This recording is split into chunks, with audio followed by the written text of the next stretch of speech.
Olá, sejam todos bem-vindos ao meu canal Ensino Betel EBD. A paz do Senhor a todos. Me chamo Paulo Henrique, sou professor da Escola Bíblica Dominical e hoje iniciaremos a sexta lição da Escola Bíblica Dominical, a lição número 6 de novembro de 2022, com o tema Os Dons de Poder. Aqui nós vamos aprender conteúdos maravilhosos a respeito dos dons, das maravilhas que o Espírito Santo tem para nos dar, para nos efetuar, para a glória e honra dele. Vamos lá.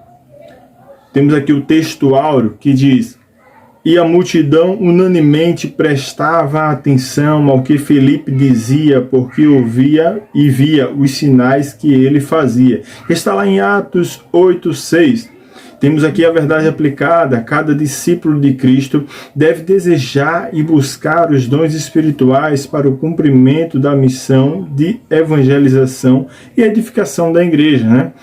Cada discípulo devemos focar em evangelizar a respeito do nome do Senhor. Temos aqui o objetivo da lição: falar que a igreja precisa do poder do Espírito Santo. É muito importante isso. Ensinar que os dons de poder continuam atuais. 3. Mostrar a importância dos dons de poder. É tão importante isso, coisas que não é muito falado hoje em dia.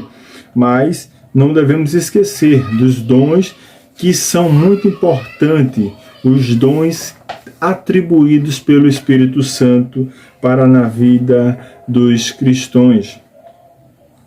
Temos aqui o texto de referência, que está lá em João 14 e o 12, que diz assim: na verdade vos digo, que aquele que crê em mim também fará as obras que eu faço, e as fará maiores do que estas, porque eu vou para o meu Pai. O 13.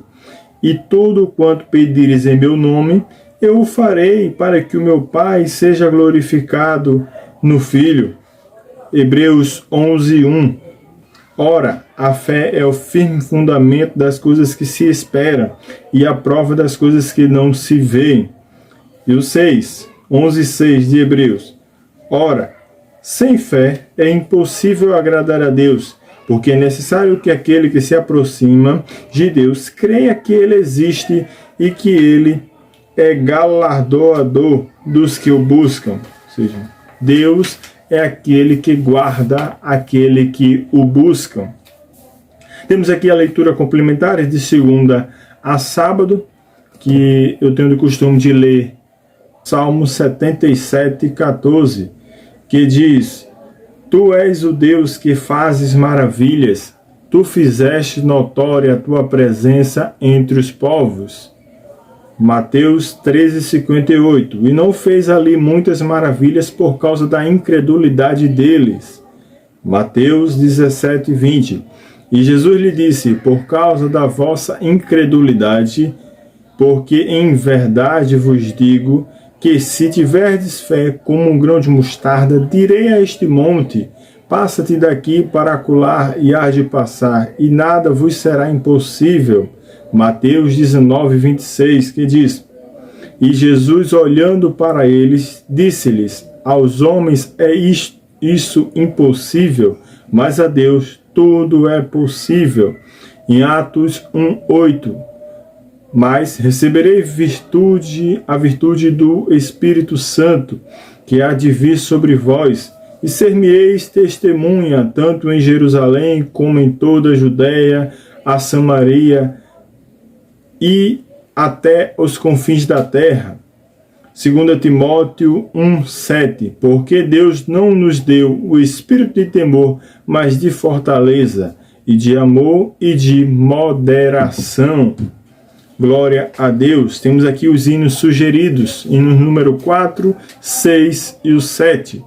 Temos o esboço da lição. Primeiro, introdução, os dons relacionados a poder, dons de curar, operação de maravilhas. Temos aqui um motivo de oração para que nós todos os dias, quando nós formos ler um versículo, nós temos que complementar com uma oração, com o tema: ore para que a igreja exerça os dons de poder para a glória de Deus. Olha, muito interessante isso.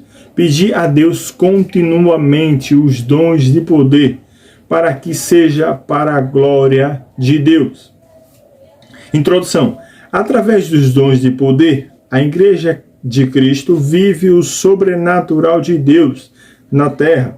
Estes dons de poder são fundamentais para que a igreja não se apoie na capacidade dos homens, mas no poder de Deus. É tão importante que a palavra do Senhor vem nos falar: do homem vem a preparação do coração, mas do Senhor vem a resposta de sua boca. É aquilo. Não devemos esperar na força do homem, porque o homem, ele é pecador, ele é passageiro, mas sim da resposta do alto, porque é infalível, não falha, e a cada dia se renova as suas palavras. Glória a Deus. Tópico 1. Dons relacionados a poder. Vamos lá. Deus demonstra o seu poder de muitas maneiras. A presente lição enfatiza tal demonstração por intermédio de 3 dons. Vamos falar aqui a respeito de 3 dons. De início, em relação ao poder, que encontramos na relação apresentada por Paulo em sua carta aos Coríntios, encontramos fé, cura e maravilhas. Os estudiosos têm identificado este grupo como dons de poder. Segundo Stanley Orton, identifica os mesmos como dons do ministério à igreja e ao mundo. Sem os dons e as maravilhas, o que seria das igrejas? Não é isso? É praticamente o que vai acontecer nos fins do mundo, ali próximo ao Armagedon, na qual, quando o Espírito Santo ser retirado da terra junto com a noiva, o ser humano que ficar na terra não vai ter o Espírito Santo. Então será um homem oco, sem o Espírito Santo, sem aquele vigor, sem aquele gás, sem esperança nenhuma. Vamos lá. Os dons que capacita os membros do corpo de Cristo, a igreja, agir sobrenaturalmente. Ou seja, como o apóstolo Paulo falou lá nos Coríntios, que cada um é importante para Deus. Uns é a perna, outro é o pé, outro é o braço, outro é o tronco, e Cristo é a cabeça. Cristo comanda tudo, segundo o Espírito Santo, e cada um é importante para Deus. Você é importante para Deus. 1.1. Dom da fé. É indispensável considerar que a fé, como dom, é diferenciada da fé natural, da fé salvífica, A fé que salva, quando você tem um dom para salvação a respeito da fé. Vamos encontrar lá em Romanos 10:17, que está escrito assim: de sorte que a fé vem pelo ouvir, e ouvir a palavra de Deus. Mas o que é interessante é que uns versículos mais atrás vai nos falar: como pregarão se não há quem pregue? E como pregar se ninguém se dispõe a ir? É aquilo, Se não tem ninguém para ir, como é que eles vão crer? Como é que eles vão ouvir a fé? Vão ouvir a palavra? Vão ter fé? Fé é a certeza, a convicção de que algo pode mudar dentro de si. Então precisamos de muitos e muitos cooperadores que falem a respeito da palavra do Senhor, para que a mensagem do Senhor venha a se expandir nos 4 cantos da terra. Uma certa vez eu ouvi falar a respeito de muitos testemunhos que as pessoas falaram que foram salvos a respeito do dom das pessoas de evangelizar no campo de evangelismo. Muitas pessoas foram salvas, muitas pessoas disseram: eu ia tirar minha vida, mas aquela irmã ali pregou sobre a palavra do Senhor, que Deus iria me dar força, graça, hoje eu estou aqui. Então, a fé vem de várias formas, a fé vem de vários caminhos e entra dentro do nosso ser. É por isso que é importante nós pregar a fé e viver a fé. Que eu e você venhamos viver a fé que está em nossos corações através do Espírito Santo. Em Efésios também, Efésios vai nos falar 2:8 a respeito da fé. Veja o que ele diz: pela graça sois salvos por meio da fé. Isso não vem de vós, é dom de Deus. Por mais que a gente faça, se a gente se esforçar ao máximo, nós não merecemos da graça de Deus. Nós não merecemos a fé. E sim, a fé é uma semente pequena, minúscula, que é pingada a conta-gotas do nosso coração. Porque é um método que o Espírito Santo usa para nós crermos, acreditar, esperar, confiar no Salvador. E o 9 que diz, não vem pelas obras para que ninguém se glorie. Imagine a quantidade de pessoas não fazem o que fazem e ainda se gloria. Imagine se algumas pessoas tivessem fé pelas obras. Só Jesus na causa. Examinai-vos a vós mesmo, se permaneceis na fé. Provai a vós mesmo, ou não sabeis quanto a vós mesmo que Jesus está em vós. Olha o que ele quis dizer. Provai cada um para ver se ainda contém fé e que o Espírito Santo se agrada. Se não é que jamais já estáis reprovados. Sem fé é impossível agradar a Deus, isso é fato. Por isso que o apóstolo Paulo vai falar aqui nessa carta aos Efésios que se nós não tivermos fé, nós, para quê? Para que nós continuarmos a viver nessa vida, simplesmente ser levados ao vento? Não, os corpos em Cristo temos que ter fé.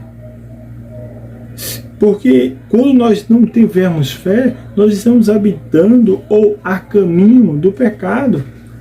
O apóstolo Paulo vai nos falar lá em Romanos 7,14 em diante, que ele fala, o bem que eu quero fazer eu não faço, mas o mal que eu não quero fazer eu acabo fazendo. Se eu faço o mal, eu estou dizendo que o mal é bom, o pecado é bom. Aí mais na frente ele vai nos dizer, se eu pratico o pecado, o Espírito Santo já não vive mais em mim, mas sim o Espírito da maldade, o Espírito do pecado que habita em mim. É aqui que o apóstolo Paulo vai nos falar a respeito, o capítulo 9, que devemos examinar se o Espírito Santo ainda está dentro de nós. Se o Espírito Santo ainda estiver dentro de nós, nós estaremos com fé. Mais adiante.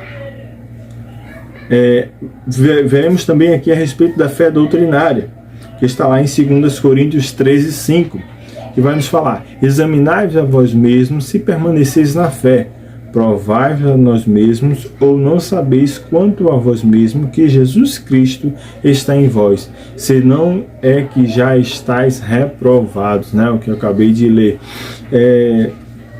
Se o Espírito Santo não estiver conosco, nós não praticarmos a fé, nós já estaremos reprovados. Ou seja, é necessário nascer de novo.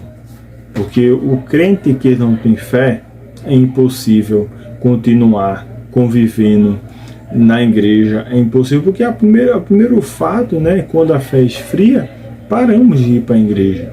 Mas que Deus venha incendiar, através do Espírito Santo, os nossos corações, para não desanimarmos na fé. Mais na frente. E da fé vista no livro dos Gálatas, a respeito do fruto do Espírito Santo, lá em Gálatas 5:22, que está escrito a respeito dos frutos do Espírito aqui, o amor, gozo, paz, longanimidade, benignidade, bondade, fé, mansidão e temperança. Quando nós temos fé, todos esses itens aqui ficam em conjunto. Vejamos, o amor, nós teremos aquele amor que Deus disse lá, amarás a Deus acima de todas as coisas e amarás o teu próximo como a ti mesmo. Nós praticamos o amor do mesmo jeito que nós queremos para nós, praticamos com o próximo. Logo em seguida, o gozo. Gozo é a alegria. Nós, com a fé, nós teremos alegria constante na nossa vida, embora que a vida não só é de alegria, nós iremos enfrentar espinhos, mas a palavra do Senhor vai nos falar que o choro pode durar uma noite, mas a alegria sempre vai vir ao amanhecer. A paz, aqui ó, é o terceiro ponto do fruto do Espírito, a respeito da fé. A paz é aquela calmaria que o Espírito Santo nos proporciona, porque nos dias a dias nós temos tantas guerras dentro de nós mesmos, que o maior inimigo de nós é nós mesmos. Então Deus promete através da fé a paz, a calma, né? A calmaria nas águas. E o quarto, longanimidade, né? Nós estaremos, né, uma vida longa na tranquilidade. Nós seremos longânimos, pacientes. Nós não iremos se preocupar com coisas alheias. Benignidade, a respeito da bondade. Nós iremos praticar a bondade com o próximo. Nós iremos tratar as pessoas de uma forma agradável, não com grosseria. Vem a fé, né, que nós já estamos falando da fé simplesmente como um fruto de esperança, né, de tranquilidade, de esperança, de convicção, de nós iremos acreditar em algo que existe ou que não existe. Nós iremos falar mais na frente. A mansidão, que nós ficaremos tranquilo a respeito do Espírito Santo. Nós iremos não tratar com brutalidade, mas sim com a paz, com tranquilidade, não com grosseria, como muitas pessoas tratam aí os próximos com tanta grosseria. Temperança, uma pessoa equilibrada, né, a respeito do Espírito Santo. Glória a Deus. Esses três, né, primeiro vamos falar da fé salvífica, da fé que salva, da fé doutrinária, que doutrina, adverte, exorta, e dos frutos do Espírito, para fechar esse ciclo das três virtudes da fé. O pastor Jandiro Silva assinala a galeria dos heróis da fé em Hebreus 11 e traduz a realidade do dom da fé, visto que homens e mulheres de Deus receberam pela fé a certeza de coisas que não poderia ver nem provar.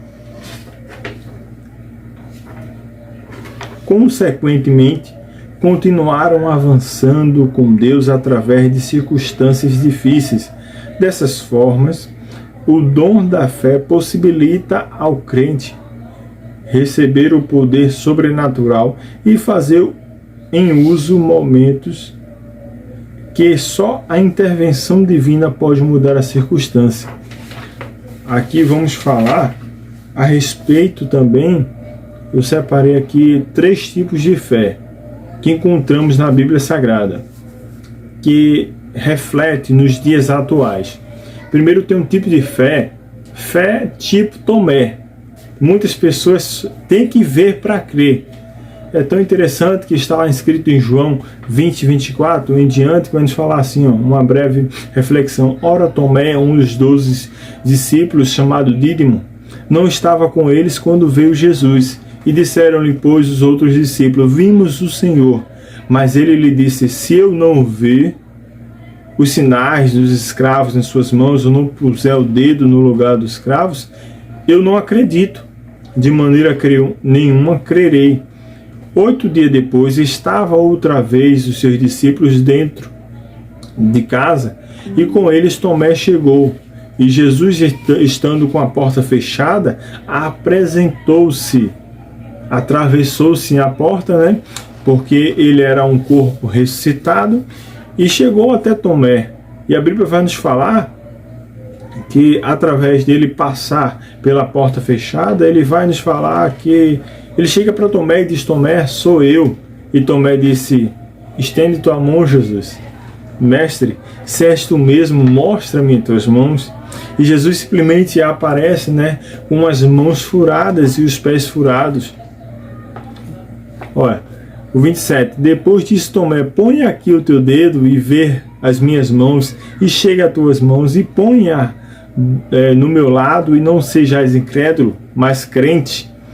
E disse Tomé, respondeu e disse, Senhor meu, Deus meu. E disse-lhe Jesus, porque me viste, Tomé, creste? Bem-aventurados que não viram e creram. É tão interessante que você vai nos falar aqui, o Espírito Santo nos remete, que muitas pessoas precisam pegar, palpar, para acreditar no milagre. Por isso que o povo lá dos hebreus criaram os ídolos de ouro, o bezerro de ouro, porque diz: nós não acreditamos no Deus invisível, precisamos de ter uma matéria-prima aqui para nós adorarmos olhando para Ele. É isso que enlouqueceu Moisés, e Moisés pediu a Deus: Deus, permita que nós venha construir o templo, que nós venhamos construir algo que as pessoas vejam a direção para se adorar. E hoje em dia nós temos essa triste e decepção. Existem muitos cristãos que são Tomé.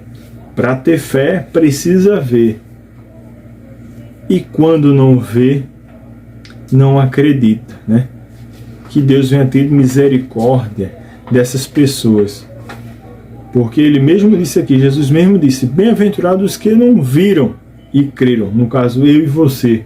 Não virmos, mas simplesmente pelas Escrituras Sagradas nós cremos que Ele veio no passado, faz parte de conosco hoje no presente e voltará no futuro para nos buscar e levar para o Pai.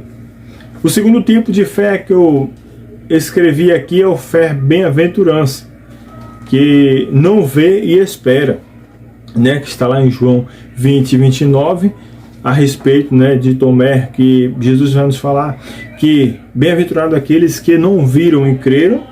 E lá em Hebreus 11, 1, ora, sem fé, a fé é o firme fundamento das coisas que se espera e as provas das coisas que não se vê. O livro de Hebreus, capítulo 11, vai nos falar de uma série de pessoas que receberam a promessa. Mas não só a promessa, sim o cumprimento da promessa após ter obedecido na hora da chamada. Porque vai nos falar a respeito de Abraão, que recebeu a ordem: sai da tua casa, da tua parentela, da casa do teu pai e vai para a terra que eu te mostrarei. Ou seja, Abraão habitava em uma terra onde era idolatria pura. Seu pai era idólatra, sua mãe era idólatra, seus irmãos eram idólatra. Ele simplesmente cresceu na idolatria, mas veio aí Deus encontrando o coração puro ali naquele território, naquele domínio, e diz: aquele homem ali é diferente. Todo mundo é idólatra, mas eu irei salvar aquele ali. No caso, o Abrão. E disse: olha, Abrão, sai da tua terra, da casa do teu pai, para não te atrapalhar nada, e vai para a terra que eu te mostrar. E os hebreus aqui vão nos falar a respeito de tudo, desde o início, de Abraão, que é o nosso pai da fé, né? Temos que seguir de exemplo Abraão, porque ele recebeu a promessa e creu, e esperou. Ou seja, ele teve fé, ele criou dentro de si a fé, ele brotou a semente que o Espírito Santo, outrora, na ação de Deus, plantou dentro dele. Então ele regou todos os dias, deu esperança, né? Criou a esperança, o Espírito Santo alimentou a esperança dentro dele, e simplesmente no futuro ele colheu tudo aquilo que ele plantou a respeito daquela pequena sementinha da fé. Terceiro tipo que eu frisei aqui a respeito da fé, a fé que eleva à vida eterna. Está lá em João 30, 31, 20, 30 e 31, que diz: Jesus, porém, operou em presença de seus discípulos muitos outros sinais que não estão escritos neste livro. Estes, porém, foram escritos para que creais que Jesus é o Cristo, o Filho de Deus, e para que, crendo nele, tenhais vida em seu nome. Tudo aquilo que foi escrito nas Escrituras Sagradas foi escrito por um propósito. Porque como nós iremos ter a salvação sem crer? Temos que ter uma base bíblica. Temos que acreditar, temos que ouvir de alguma maneira ou de alguma forma. Mas como se passaram já 2000 anos atrás, Deus permitiu que os escritores da Bíblia Sagrada fizessem essa preciosidade para nós colocar em prática tudo o que eles viveram. Porque eu tenho para mim que a Bíblia é uma bússola. A Bíblia é uma bússola. tudo que nós vivemos, que nós passamos, que nós vamos passar, todos aqueles que escreveram a Bíblia passaram, viveram e aproveitaram o máximo, né? E muitos de lá foram bem-aventurados de um lado, mas nós aqui, depois de 2000 anos depois, nós vivemos tudo aquilo que eles lá atrás profetizaram, e muitos nem tiveram. Por isso que nós somos mais bem-aventurados do que o povo de outrora. Vamos continuar. Aqui frisar um pouco a respeito de João 3,36, que vai nos falar da vida eterna, né, da fé que leva à vida eterna. Aquele que crê no Filho tem a vida eterna, mas aquele que não crê não terá vida eterna, mas a ira de Deus sobre ele permanece. Por isso que Jesus falou, né? Eu irei para o Pai e preparei moradas. Se não fosse assim, eu não vos teria dito. Porque os discípulos estavam tão perturbados dentro de si, porque eles queriam Jesus somente para aquela vida. Por isso que Jesus fica inquieto logo, diz, olha, se acalma discípulos, se acalma multidão, não se turbe o vosso coração, porque eu tenho preparado morada lá em cima. Essa vida aqui é passageira, porque Jesus já sabia que os seus dias já estavam próximos, mas o ser humano, segundo lá em Gênesis, vivia até 120 anos, isso algumas pessoas, porque muitos morriam com 70, segundo o salmista falou, que após os 70 anos só tinha de amizade a fadiga e as doenças. Então, muitas pessoas queriam viver para sempre, mas Jesus disse, não, nós teremos lá em cima muitas moradas. Vamos mais na frente, porque o tempo não nos permite continuar. 1.2. A fé especial milagrosa. Como visto no tópico anterior, se trata de uma manifestação do Espírito que não é conferida igualmente a todas as pessoas, que está lá em 1 Coríntios 12, 7. Vamos lá, aqui. 12, 7, que diz, mas a respeito da manifestação do Espírito é dada a cada um para o que for útil. Eu falei a respeito da semana passada que o Espírito Santo só atua naquilo que lhe convém. É para a glória de Deus, ele vai atuar. Se for para a glória do homem, ele não atua. Tudo que o ser humano precisar a respeito de uma cura tem que ser para a glória de Deus. Precisa de uma manifestação, tem que ser para a glória de Deus. Todos os homens e mulheres na Bíblia Sagrada só atuaram com operações de maravilhas e milagres quando eram para a glória de Deus. Vejamos, se eu for falar aqui, nós não vamos ter tempo suficiente. Porque o Espírito Santo, o versículo 8 e 9 do 1 Coríntios 12, porque a um pelo Espírito é dada a sabedoria, a outro pelo mesmo Espírito é dada a palavra da ciência, e a outro pelo mesmo Espírito a fé, e a outro pelo mesmo Espírito os dons de curar.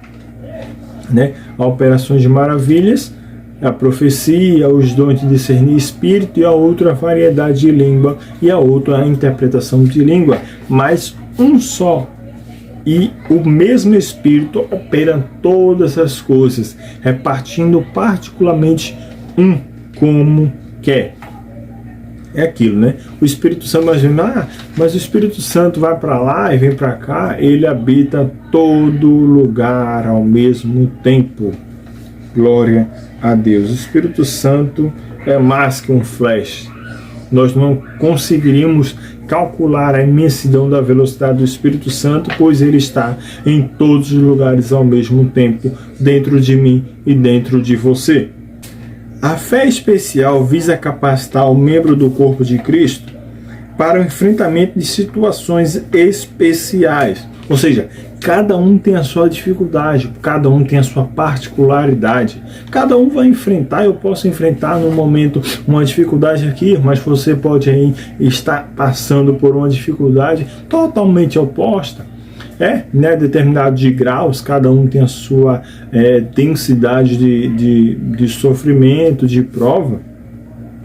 Mas o importante é frisar que o Espírito Santo atua em todas as áreas, né? Que aqui nós vamos falar, ó, que o corpo de Cristo, ele atua em todas as áreas, ou seja, como ele é a cabeça, ele atua na mão, ele controla a perna, ele controla os olhos, a boca, ele controla. O Espírito Santo sempre vai estar no controle da tua prova, da tua situação.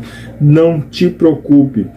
Importante manter em mente que tal manifestação visa o proveito da igreja de acordo com a vontade do Espírito Santo, né? Na qual o versículo que eu acabei de falar, em 1 Coríntios 12, 7 em diante, na qual o Espírito Santo só atua para aquela situação que lhe for útil, naquela situação que lhe convém, naquela situação que for para a glória de Deus. Não se destina a atender interesses pessoais. Aqui, ó. Ele atua para a glória dele e não nos nossos próprios interesses. Como observou David Lean, da Teologia Sistemática, né, Stanley Orton, este dom pode incluir a capacidade especial de inspirar a fé nos outros, como fez Paulo a bordo do navio em meio à tempestade. Essa passagem é muito linda a respeito, né, de Paulo quando ele está indo para a Itália, segundo a missão do Espírito Santo lhe concedeu. O apóstolo Paulo sempre viajava na classe dos pobres, dos escravos lá embaixo. Primeiro porque ele estava meio que andando escondido, porque a comitiva de Roma, como ele era cooperador romano, ele temia que as pessoas, segundo a ordem judicial, viessem prender ele por ele estar traindo a corte, né? Ele abandonou a corte. Então ele andava sempre escondido, mas segundo, sempre pregando a palavra do Senhor, porque ele já estava convertido de Saulo para Paulo. Então ele andava ali no porão do navio, remando aquele navio, arriscado ter uma tuberculose e morrer, segundo a frieza, né, do ambiente. Então, mas o Espírito Santo sempre estava com ele. Bem sabemos que aqui nós vamos encontrar um personagem bíblico que mostrou para nós que nós só iremos morrer no momento certo, na hora certa. Porque diversas vezes Paulo pensava que ia morrer, mas ele não morreu quando ele pensava que ia morrer. Simplesmente quando ele veio a morrer, ele passou para os seus discípulos que ele iria morrer. Porque o Espírito Santo tinha falado para ele. Porque o Espírito Santo sempre conversava com Paulo todos os dias. E Paulo certa vez está indo no navio e vai surgir como surgiu com Cristo no barco, uma tempestade tão grande, na qual os escravos ali que estavam remando ficou desesperado, nós vamos morrer aqui. E Paulo antes, numa noite antes, ele conversando com o Espírito Santo revelou a ele tudo o que ele iria passar, né? Segundo lá em Amós 3,7, vai nos falar que o Espírito Santo, ele não faz nada, entre aspas, sem antes falar para os seus profetas a respeito do julgamento, a respeito da bondade. Ele sempre vai revelar aos seus profetas. Por isso que o apóstolo Paulo estava confiante. Quando os escravos perguntou a ele: nós iremos morrer nessa tempestade? Essa tempestade não quer passar. Nós somos remadores aqui, nós trabalhamos como escravos remando. E essa tempestade já devia ter passado, parado. Mas continua mais ainda. E Paulo disse: calma, sossega, porque nós não iremos morrer, segundo o Espírito Santo que falou comigo ontem em visão, e disse: Paulo, tu vai passar por tudo isso nessas coordenadas, tal local, antes da Itália. Deus é tão tremendo que tudo aquilo que ele conversou com o anjo em sonhos aconteceu. E também ele saiu ileso. Não afundou o navio, não entrou em caos. Então, com essa afirmação, com a fé que ele tinha, ele passou para os seus amigos. E aquelas pessoas tiveram fé, acreditaram nas palavras de Paulo e começaram a entoar hinos de gratidão ao Senhor pelo livramento prestado ali dentro do navio. 1.3. O dom da fé em ação no Antigo Testamento. Aqui vamos falar imensidão de maravilhas a respeito do Antigo Testamento. Podemos ver este dom em exercício em várias oportunidades no Antigo Testamento. Por exemplo, Moisés tendo à frente as montanhas e atrás o Mar Vermelho, e Faraó avançando com seus exércitos lá atrás. Exerceu o comando recebido de Deus e atravessou com o povo de Israel naquele dia. E viram um milagre acontecer, que está lá em Êxodo 14, 13 e 14. Temos também o exercício do dom da fé na vida do profeta Elias, quando este desafiou os profetas de Baal e de Azera para revelar ao povo quem era o verdadeiro Deus. Aqui em 1 Reis 18, 22 em diante.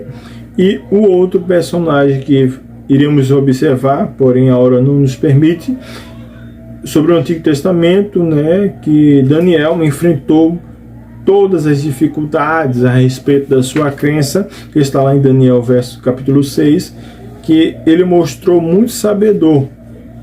Ele se mostrou confiante na fé, porque Daniel é um dos personagens na qual um ilustre escravo, porém foi honrado. A palavra do Senhor vai nos falar que Daniel é o segundo homem na Bíblia Sagrada que teve uma capacidade muito grande de sabedoria. Se nós formos para meditar nas Escrituras Sagradas, só teve três seres na Terra que teve extrema sabedoria. Primeiro, Lúcifer. Segundo, muitas pessoas pensam que é Salomão. Segundo foi Daniel. Terceiro, Salomão. Uma certa vez Deus vai nos falar na Bíblia Sagrada que ele fala para Lúcifer: olha, Lúcifer, tu és sábio, mas tem uma pessoa mais sábio ainda comparado a tu, que é Daniel, porque eu ungi Daniel pessoalmente. O Espírito Santo tocou no celebeiro de Daniel para ele ter a suprema sabedoria, a sabedoria do alto. As pessoas que atuam hoje em dia 10% do cérebro na sua capacidade, no seu QI de inteligência, Daniel, no tempo passado, ele atingia no máximo 90 graus da sua inteligência, ou seja, quase 100% do seu cérebro ele se esforçava, ele utilizava quase 100% do cérebro. Por isso que na Bíblia Sagrada ele é considerado o segundo ser mais sábio. Primeiro Satanás, Lúcifer. Segundo Daniel. Terceiro Salomão. Glória a Deus. Que o Senhor Deus continue lhe abençoando, Irei deixar aqui o tópico 2 na lição, que vai nos falar a respeito dos dons de curar. E irei encerrar aqui esse vídeo, porque o vídeo está um pouco longo, é o tópico 1, mas que Deus continue lhe abençoando, que você aí que gostou do vídeo, que é a continuação, está na descrição aqui, que eu irei deixar, e que Deus continue lhe abençoando. Peço aí encarecidamente que comente, que curta, compartilhe com seus amigos e familiares, que eu e você venhamos aprender mais a respeito das maravilhas e dos dons de curar. Amém.